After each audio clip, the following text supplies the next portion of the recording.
It's Jessie from Squeegee Ink and welcome back to Printer's Corner. This is where I answer the week's questions all about garment decoration. If you'd like your question answered like this, then you can use hashtag Printer's Corner and I'll pick those up for a future episode. And remember to stick around for the results from this week's community poll.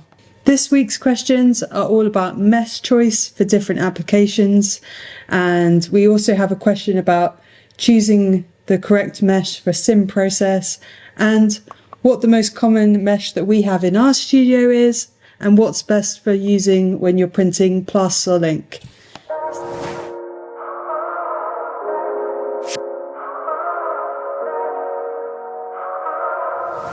The first question is from Gaz of FR3924, and they said, if you don't mind me asking, what mesh count do you use for plastisol?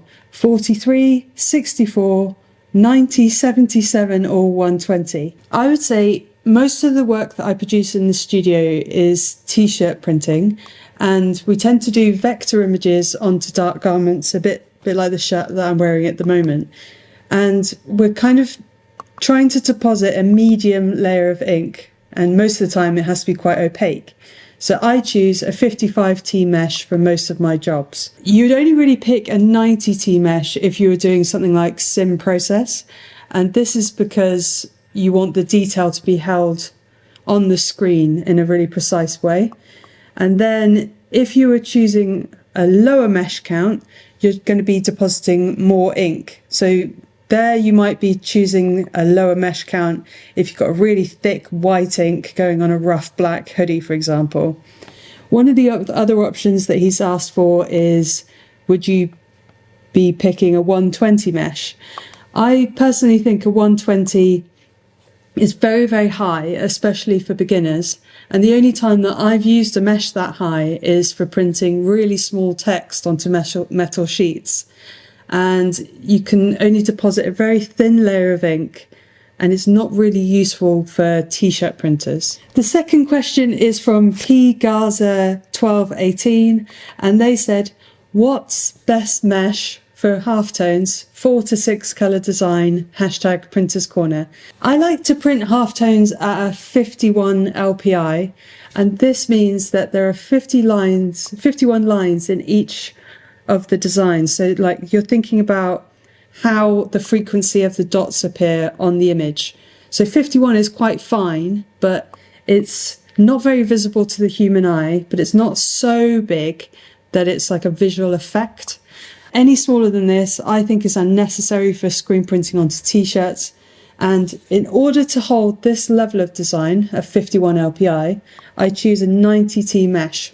So you don't need to hold all this information in your head about what LPI goes with what mesh. We actually have a free download on our website called Halftone Mesh Chart. You can download that and you can see what mesh types can hold which LPI of dot. So as a rule of thumb, you can hold a smaller dot with a finer mesh. I like to set my halftones up in AccuRIP, and I select the dots to be oval in shape. And the shape of the dots is important because if you have round dots, they're easier for you to pick up when you're looking at them, whereas ovals, they're slightly more difficult for the eye to see. So if you're trying to hide the dots and get nice blends in your artwork, that's what I would choose. The other option in AccuRIP when you're setting your halftones is you need to decide the angle of the dots. And I, as default, go to 22.5 for the angle of all my dots. And I don't change the angle for across all the different screens. All my screens have 22.5. It's a little bit of an old school thought to think of all the angles lining up and then creating a moire. That's not actually the case. And it's been proven to be the best angle to choose for your screens. The final question is from Chris Monty69. And they asked, what's your go-to favourite screen mesh to use in the shop? We recently started using 72T for most prints and are getting great results. Keep up the great work. I would say the most common screen that we use in the studio is a 55T mesh.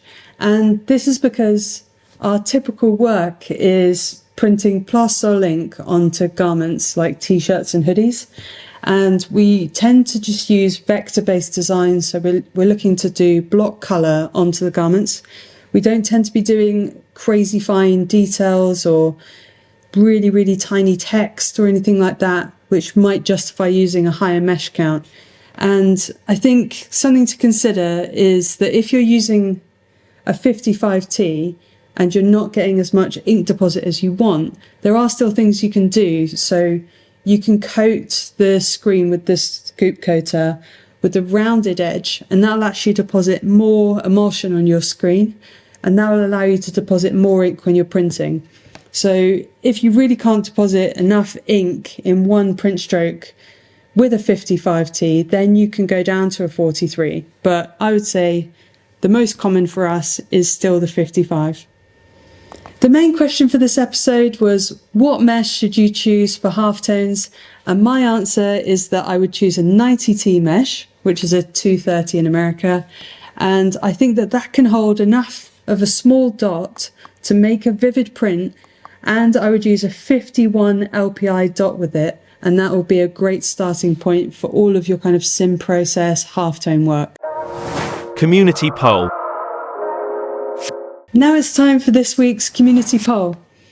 This week's question was, what is the most common mesh type that you use in your studio? And the options were 110, 140, 156 or 230, or something else.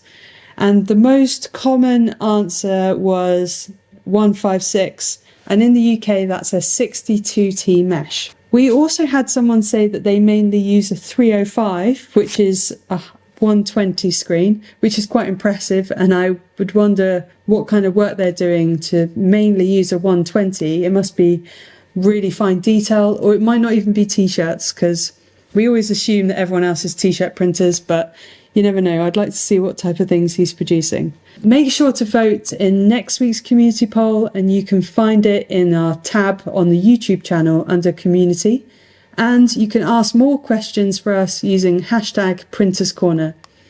Make sure to subscribe and to hit the bell to be notified of our next episode. Ask more questions, and I hope you enjoyed this episode.